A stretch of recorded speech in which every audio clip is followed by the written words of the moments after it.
विवरण उसका 8 अध्याय, व्यवस्था विवरण उसका 8 अध्याय, उसका 3 वचन पढ़े। जब परमेश्वर इजरायलियों को गेशोन से निकालकर कनान में ले जाने वाला था, उसने तुझको नर्म बनाया। अब परमेश्वर इजरायली प्रजा को एक समझा रहा है, उसने तुम्हें नम्र बनाया और भूखा भी होने दिया। और भूखा भी होने दिया। फिर वह मन्ना, फिर वो मन्ना जिसे ना तो तू और ना तेरे पुरखा ही जानते थे, वही तुझको खिलाया, वही तुझे खिलाया, इसलिए कि वह तुझको सिखाए। अब परमेश्वर जो वचन बोलने वाला था वो बहुत मिरेकल वाला वचन था। उसने सीधे तौर पे मानव यानी इजरायली जाति को एक बात बताई, उसने तुझे नम्र किया।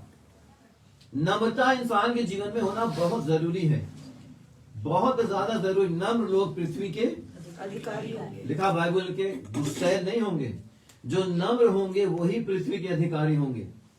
हाँ, और तुझे भूखा भी होने दिया। जब तू भूखा हुआ तब तेरे हाथ उठे अपने परमेश्वर की ओर। भूखा मरेगा नहीं आदमी, जब भूखा होगा तो हाथ उठा देगा, परमेश्वर भोजन दे देगा। मगर उस दौरान जो संबंध बनता है परमेश्वर मांगने वाले का, ये बहुत बहुत अद्भुत होता है।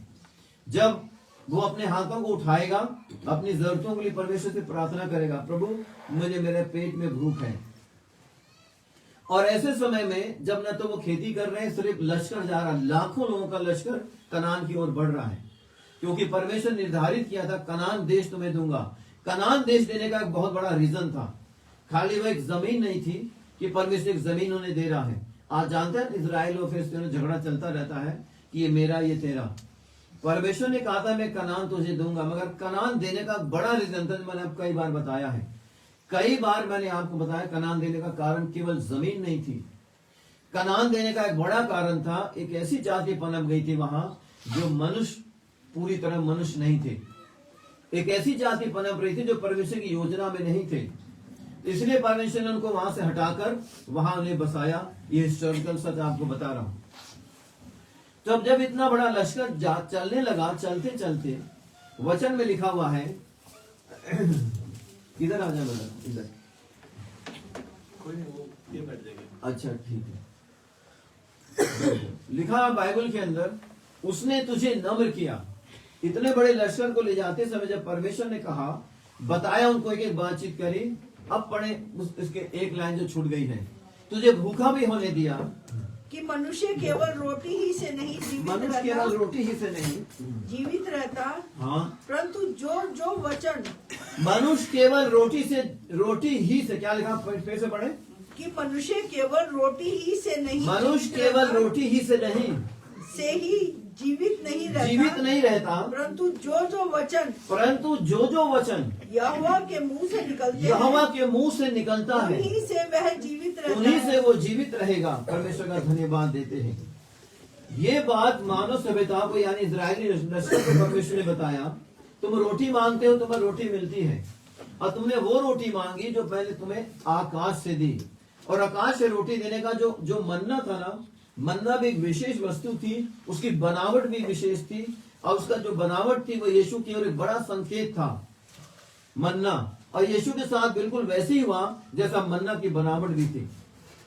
तो परमेश्वर जो कुछ दुनिया में करता है उसका एक बड़ा सिस्टम होता है। ये परमेश्वर जो आज काम कर रहा है 2000 साल पहले, जब 2000 साल बाद तुम उसको जानेंगे, ज्ञान में आएंगे तो समझ जाएंगे ये क्यों हुआ। बाइबल ऐसे नहीं चलती, बाइबल हमेशा सिस्टम में चलती है। तो लिखा बाइबल के अंदर, मनुष्य केवल रोटी ही से नहीं। इसमें 2 भाग परमेश्वर ने बनाए। अगर रोटी आपको नहीं मिले तो इंसान जीवित रहेगा।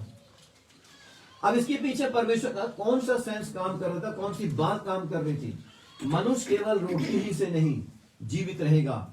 अब जो गेहूं का दाना, यीशु मसीह ने गेहूं के दाने की भी मिसाल दी थी ना बाइबल के अंदर, कि जैसा गेहूं का दाना जब तुम बो देते हो, जब वो मर जाता है, मरने के बाद ही उसमें से जीवन निकलता है। जो दाना बोया गया है वो मरेगा, तब उसमें से हजारों दाने निकलेंगे। ये यीशु मसीह ने बताया।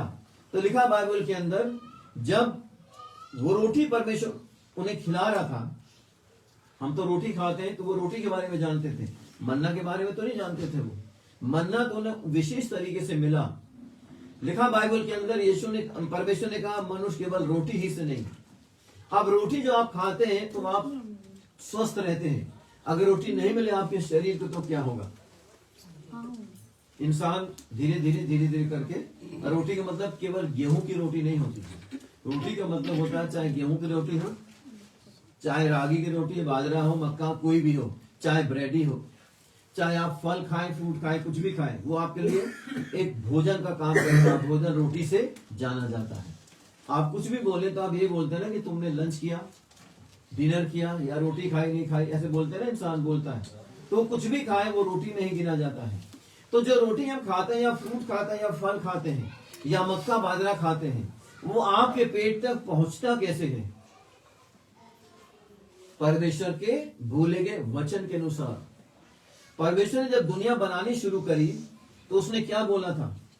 जब उसने वनस्पतियां बनाना शुरू करी, सब्जियां बनाना शुरू करी, अनाज बनाना शुरू किया, तो क्या बोला था परमेश्वर ने? क्या बोला था? Praise the Lord. उसने बोला था हर एक जाति के अनुसार जो फल फ्रूट या होते हैं उनके बीज होने के अनुसार होते रहेंगे। और बीज परमेश्वर ने क्यों बोला? क्योंकि बीज में परमेश्वर का वचन फीड हो गया। और इसीलिए जो कुछ आप खाते हैं, चाहे दुनिया में कोई भी खाए, वो आपके पेट तक परमेश्वर के वचन के कारण ही पहुंचता है, क्योंकि वचन उसे विकसित कर देता है। अगर वचन उसे विकसित नहीं कर पाएगा तो बीज मर जाएगा। अगर बीज मर गया तो आप कभी गेहूं, ज्वार, बाजरा नहीं खा सकते हैं। तो वचन में क्या लिखा परमेश्वर ने? मनुष्य केवल रोटी से नहीं, जिसको तुम रोटी नहीं समझ लिया तुमने, कि हम जाएंगे खेत में, बोएंगे, पीसेंगे और खा लेंगे। इसके पीछे मेरा वचन काम करता है जो मैंने बोला है। इसलिए यीशु ने, परमेश्वर ने क्या बोला? मनुष्य केवल इस रोटी से नहीं, मेरे मुंह से निकले वचन से जीवित रहेगा। जिस रोटी में काम कर रहा है, फलों में काम कर रहा है, सारे अनाज में काम कर रहा है, और जब तक परमेश्वर चाहता करता रहेगा। परमेश्वर का धन्यवाद देते हैं। तो उसका जो बोला गया वचन होता है वही हमें विकसित करता है, वही हमें पोषित करता है, वही हमें हेल्दी रखता है। उसका बोला गया वचन जो उसने बोला है। तो जो कुछ परमेश्वर बोलता है वो मेरे और आपके लिए कितना महत्वपूर्ण हो जाता है। तो जो कुछ परमेश्वर बोलता है उसका ध्यान रखना चाहिए कि नहीं, और जो कुछ परमेश्वर बोल रहा है उसका ध्यान हमें रखना है कि नहीं। अगर हमें अच्छा जीवन जीना है, अच्छी हेल्थ रखनी है, दुष्ट आत्माओं से बचना है, हमारे जीवन के हर हिस्से पे आशीष चाहिए, तो हमें उसके वचन का ध्यान रखना पड़ता है। अगर वचन से वंचित हो जाएंगे, आपने देखा ना, एक व्यक्ति है, मैंने सुना बहुत रिच आदमी है, उसका बेटा बहुत समय से तकलीफ है, मगर आज तक कोई ठीक नहीं कर पाया। क्यों? क्योंकि वो ठीक हो सकता है अगर परमेश्वर का वचन उसकी नसों में, उसकी हड्डियों में, उसके ब्लड में आ जाए। अगर उसका वचन उसकी आर्टरीज में आ जाए, वेन्स में आ जाए, तो वह बिल्कुल ठीक हो जाएगा, क्योंकि ठीक करने वाला परमेश्वर का वचन है। परमेश्वर का धन्यवाद देते हैं। आइए वचन पढ़ेंगे, निकालेंगे मत्ती की पुस्तक, उसका 8 अध्याय, उसका 16 वचन पढ़ेंगे। देखिए क्या लिखा हुआ है, मत्ती चैप्टर 8 वर्स 16, जहां पर, इसीलिए हमें छोटी छोटी वस्तुओं का ध्यान जब संध्या हुई, जब संध्या हुई, हम पढ़े, तब वे उसके पास बहुत से लोगों को तब वे उसके पास, यीशु मसीह के पास बहुत सारे लोगों को ले आए जिनमें दुष्ट आत्माएं थीं, जिसमें दुष्ट आत्माएं समाई गई थी, और उसने उन आत्माओं को अपने वचन से निकाल दिया। क्या यीशु ने उन्हें बताया कि तुम जाके ये यत्न करो या वो प्रयत्न करो, या 3 दिन का फास्ट रख लो, या जाके चर्च में बैठ जाओ, या धूप बत्ती कर लो? ऐसा कुछ बताया यीशु ने? ऐसा कुछ नहीं कहा यीशु ने। उसने मात्र वचन बोला, दुष्ट आत्माओं को आदेश दिया, इन शरीरों को छोड़ दो। लिखा बाइबल में, उसके बोलने में इतनी पावर है कि वो जो कुछ बोलता है वो उसके वचन में इतनी पावर है। परमेश्वर का धन्यवाद देते हैं। वचन की पावर अगर आप देखना चाहते हैं तो आप उत्पत्ति की पुस्तक को पढ़ेंगे तो आपको मिल जाएगा। जब परमेश्वर ने कहा ज्यादा हो, आमीन, प्रेज द लॉर्ड। उसके वचन में इतनी सामर्थ है। तो जब इतना सामर्थी वचन है परमेश्वर का, तो हम उसके एक एक वचन पे ध्यान देना चाहिए। मनुष्य अच्छा हो या बुरा हो, वो धीरे धीरे इस दुनिया से चला जाता है। आप कुछ भी यत्न प्रयत्न कर लें, कोई भी कसरत कर लें, कोई भी योगा कर ले, कुछ भी कर ले, एक दिन मनुष्य चला जाता है। कितना भी अच्छा खाना खा ले, मनुष्य चला जाता है। तो परमेश्वर ने इस जीवन के अलावा अलग जीवन रखा हुआ ताकि मनुष्य इस जीवन से निकले तो विश्वास उस जीवन में ट्रांसफर हो जाए। इस जीवन से उस जीवन में ट्रांसफर होने में कोई बाधा नहीं आनी चाहिए, कोई भी बाधा नहीं आनी चाहिए। परमेश्वर ने ऐसा चाहता है, इसलिए उसने अपना वचन मुझे रात को दे दिया है। एक वचन और पढ़ेंगे, जैसे लिखा है यूहन्ना 15 अध्याय, वचन पढ़ेंगे क्या लिखा है। जॉन चैप्टर 15, यदि तुम मुझ में बने रहो, लिखा अगर तुम मुझ में तो जो चाहो मांगो, जो चाहो मांगो मैं तुम्हारे लिए हो वो जाएगा। तुम्हारे लिए हो जाएगा। ये कौन कह रहा है? ये वचन परमेश्वर का है। ये वचन जीसस ने बोला, अगर तुम मुझ में बने रहो और मेरा वचन तुम में बना रहे तो जो चाहो मांगो वो तुम्हारे लिए हो जाएगा। तो अपने वचन का सम्मान परमेश्वर स्वयं करता है। अगर उसने कुछ बोल दिया उसे पूरा भी वही करेगा। उसने सीधे बोल दिया, मैं मनुष्य नहीं हूं जो मैं झूठ बोलूंगा, जो मैंने कह दिया वो अटल है। यानी आप सीधे तौर पर कह सकते हैं परमेश्वर का वचन परमेश्वर का शासन है। जो परमेश्वर वचन बोलता है वही उसका शासन है।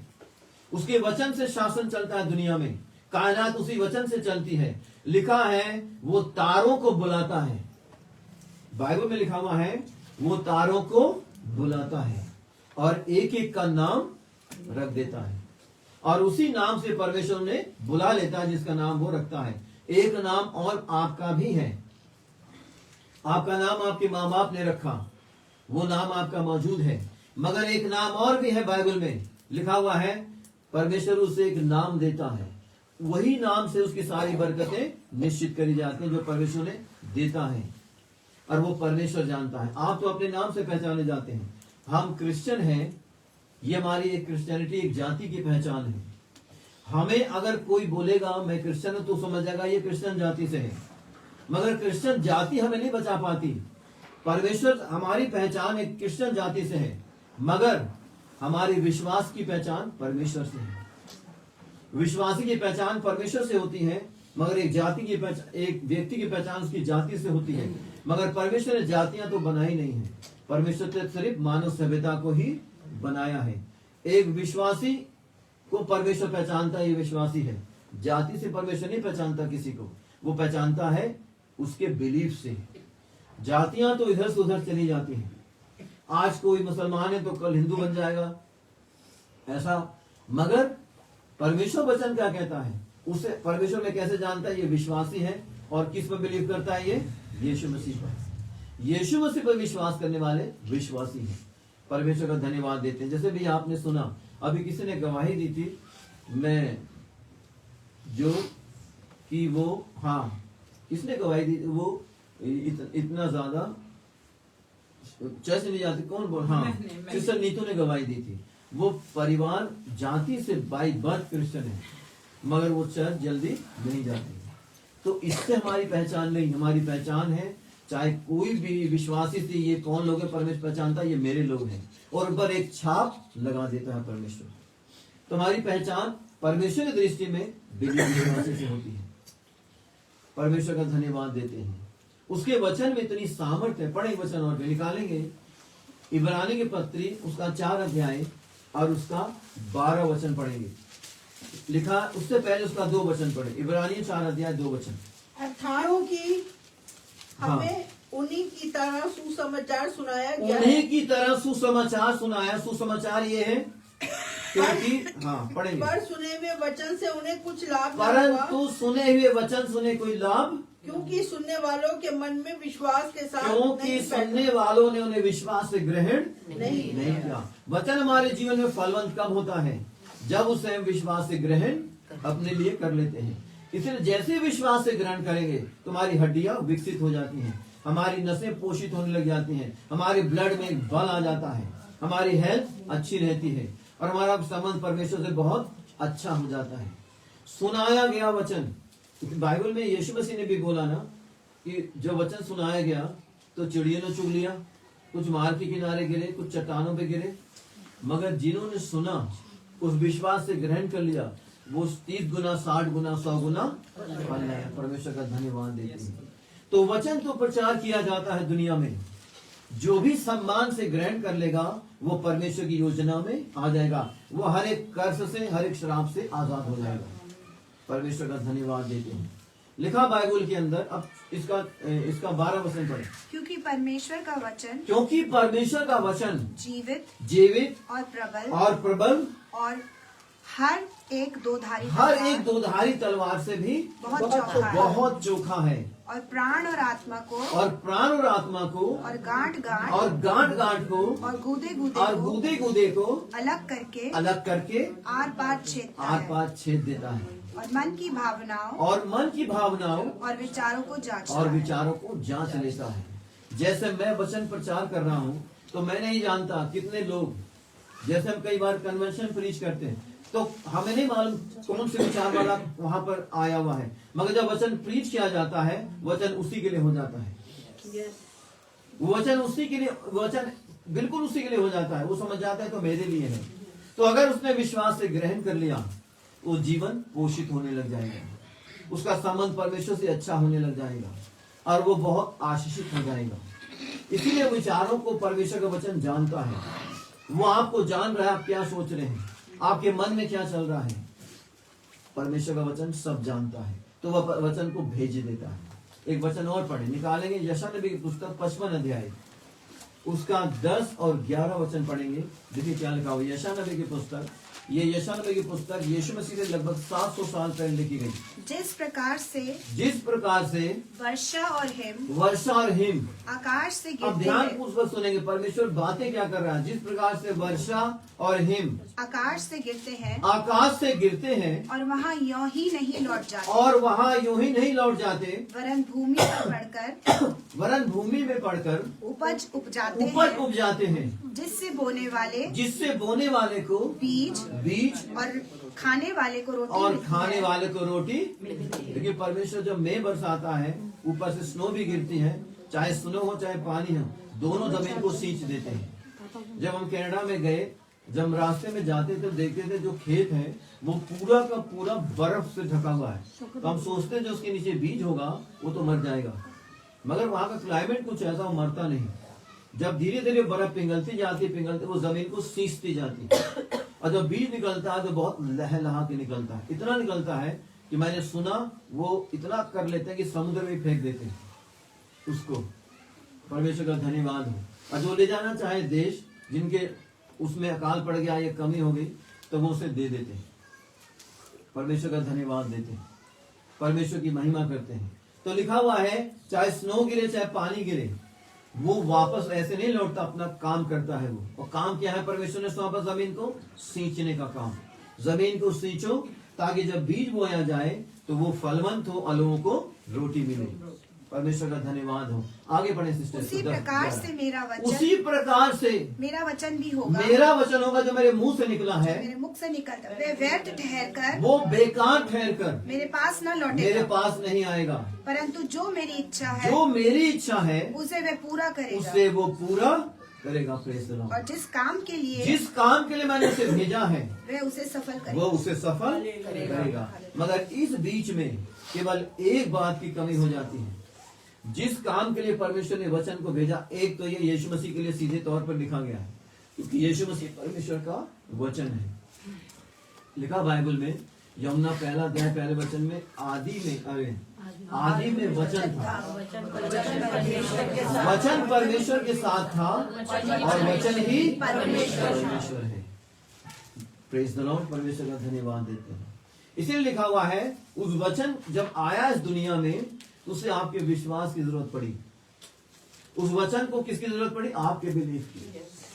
वो जबरदस्ती करने के लिए नहीं आया था आपके साथ। यीशु ने कहा मैं इस दुनिया में दंड का आदेश देने नहीं आया। अगर मैं दंड का आदेश दूंगा तो बाइबल में लिखा हुआ कोई धर्मी और एक भी नहीं है, सबने पाप किया, परमेश्वर की महिमा से रहित है। अगर वो दंड देने लग जाएगा दुनिया में तो मैं मानता हूं सिंगल आदमी जिंदा नहीं रहेगा। उसका कारण है क्योंकि गुनाह की मजदूरी मौत है। लिखा बाइबल में परमेश्वर की नजर में गुनाह की मजदूरी मृत्यु है। ये शरीर मृत्यु नहीं, क्योंकि गुनाहगार भी जीते हैं, धर्मी भी जीते हैं और एक दिन वो दुनिया से चले जाते हैं। मैं इस मौत की बात नहीं कर रहा जो शारीरिक मौत है। परमेश्वर की दृष्टि में जो मौत है उसके बाद जीवन समाप्त हो जाता है। इस मौत के बाद तो जीवन का एक रास्ता है, मगर अगर संबंध विच्छेद हो गया तो जीवन का रास्ता भी बंद हो जाता है। परमेश्वर की महिमा करते हैं। फिर से पढ़े वचन दोबारा। उसी प्रकार मेरा वचन होगा जो मेरे मुख से निकलता जो मेरे मुंह से निकलता है, वे व्यर्थ ठहरकर, वो बेकार ठहरकर मेरे पास नहीं आएगा, परंतु जो मेरी इच्छा है उसे वे पूरा करेगा। और जिस काम के लिए मैंने भेजा है उसे वो सफल करेगा। तो यीशु मसीह को किस काम के लिए भेजा था परमेश्वर ने? और यीशु मसीह किस काम के लिए दुनिया में उतरे थे? सारे गुनाहगारों को बचाने के लिए, मारने के लिए नहीं। मारना तो बहुत आसान है, किसी को मारना बहुत आसान है। अगर किसी को कोई गोली मार देता है ना, मर गया, तो गोली चलने में उसको लगने में कितना समय लगता? शायद 1 सेकंड भी नहीं लगता होगा। मैं मानता हूं 1 सेकंड से भी कम समय में गोली मारी जा सकती है किसी को, जैसे लोग मार देते हैं।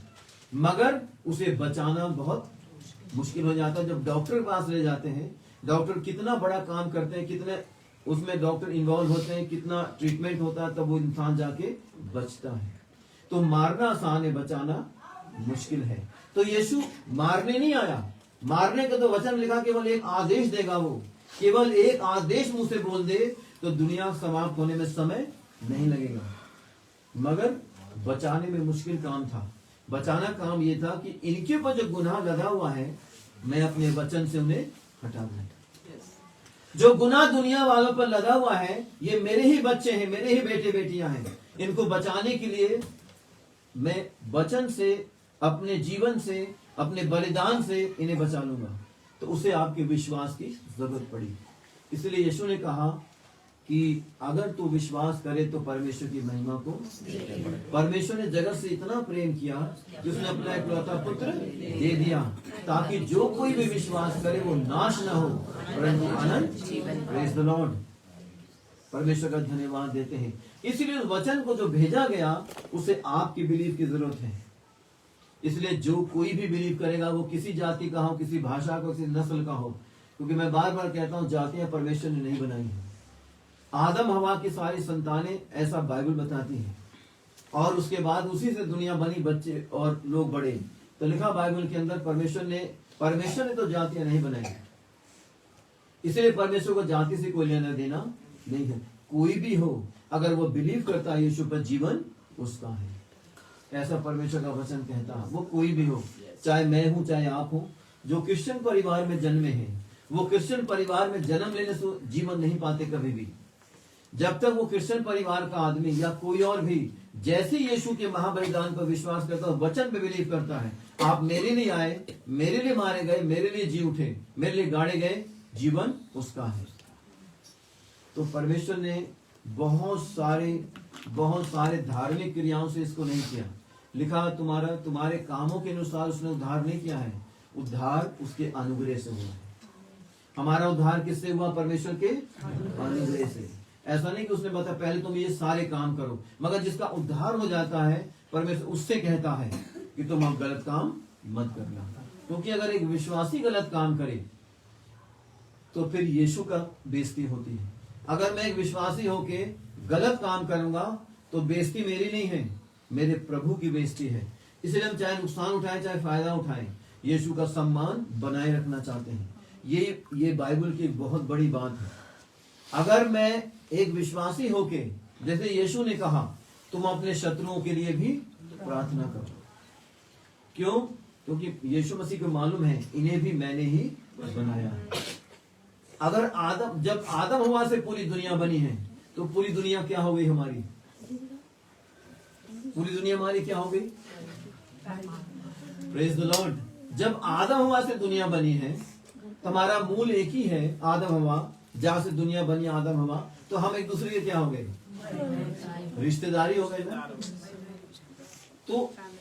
तो एक परिवार हो गया हमारा, कि ये तो हमारा पूरा दुनिया हमारा परिवार ही है, क्योंकि वो हम आदम हवा से बने हैं। इसलिए यीशु ने अगर तुम्हारा शत्रु विपत्ति में पड़े तो हंसना मत। अगर तुम्हारा शत्रु विपत्ति में पड़ जाए तो हंसना मत, क्योंकि उसको भी परमेश्वर ने ही बनाया है। अगर वो गलत काम कर रहा है तो दंड परमेश्वर देने वाला है। आपको उसके लिए प्रार्थना करनी है। क्यों?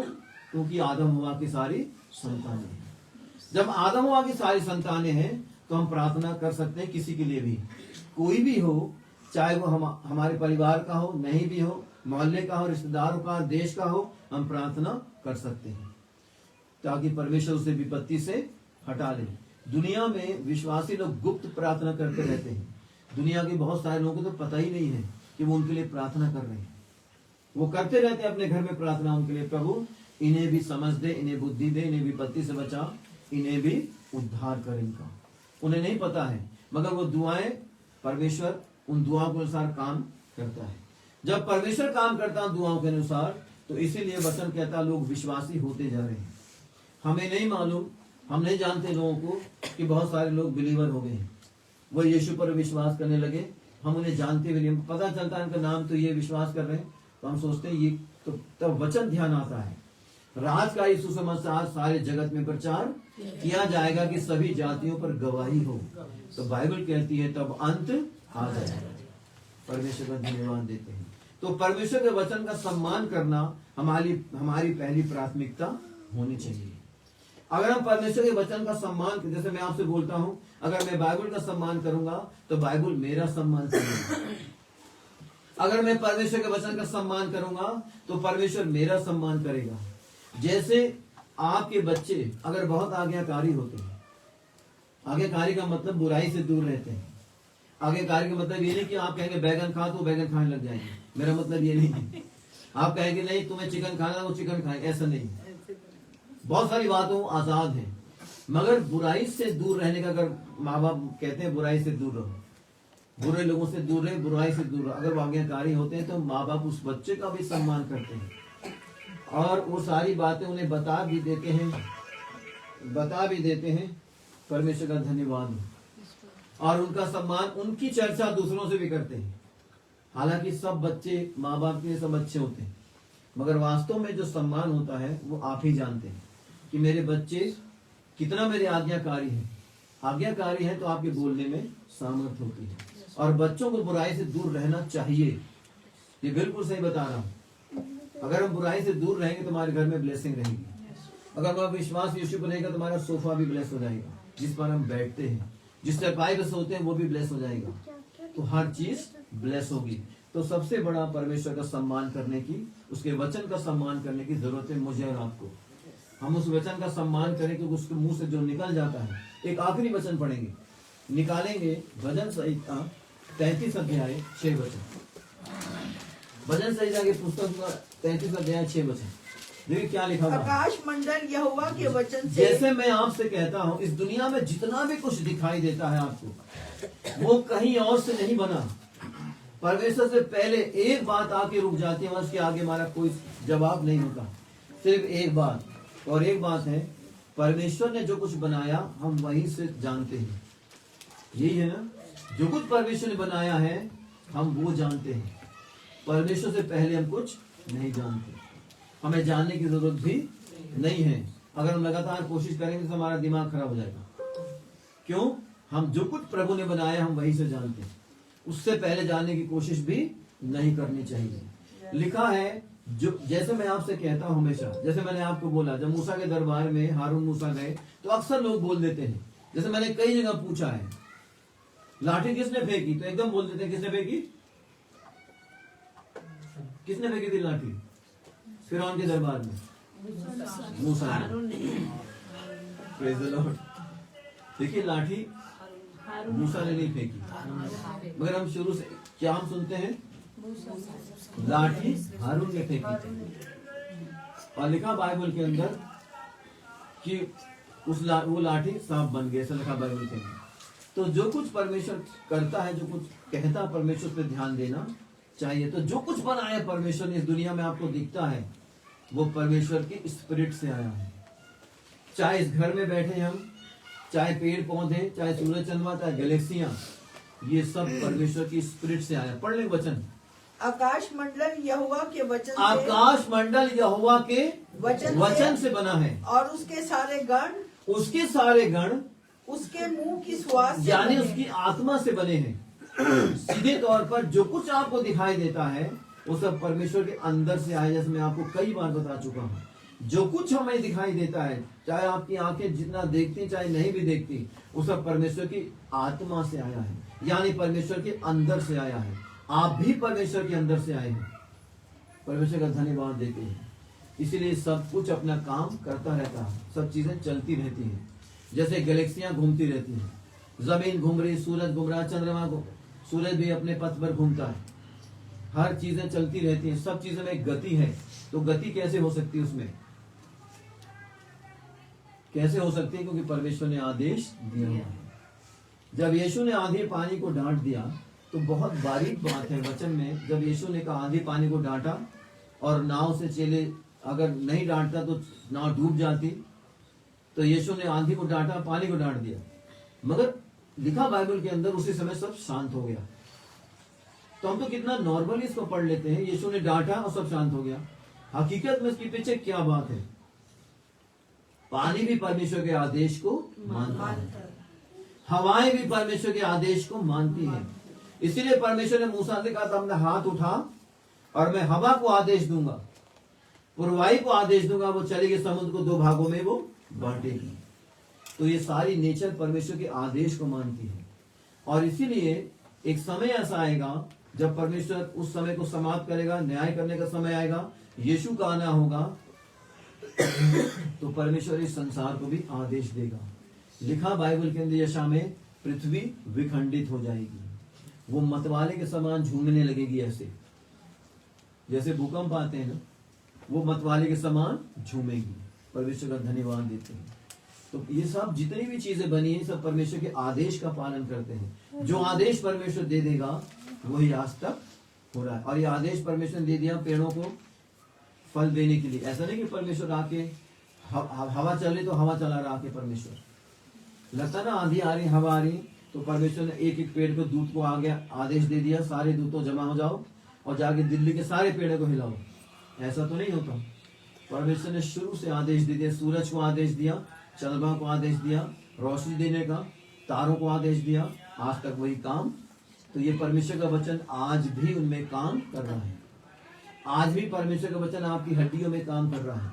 आज भी परमेश्वर का वचन आपके शरीर के अंदर, आत्मा के अंदर काम कर रहा है। और परमेश्वर सिर्फ एक बात के लिए चाहता है कि आप उस पर बिलीव करें, आप उसमें विश्वास करें, तो योजनाएं आपके लिए आ जाएंगी। जितनी योजना परमेश्वर की लिए है, वो परमेश्वर की वो आपके ऊपर लागू हो जाएंगी। तो हमें जीवन मिलेगा और वो अनंत में बदल जाएगा। प्रभु अपने वचन पे बहुत बहुत आशीष दे, बहुत बहुत आशीष दे। आप सबको आशीष दे, सुनने वालों को बरकत दे, बोलने वालों को बरकत दे, और हमारा संबंध परमेश्वर से बहुत मजबूत रहे। ऐसा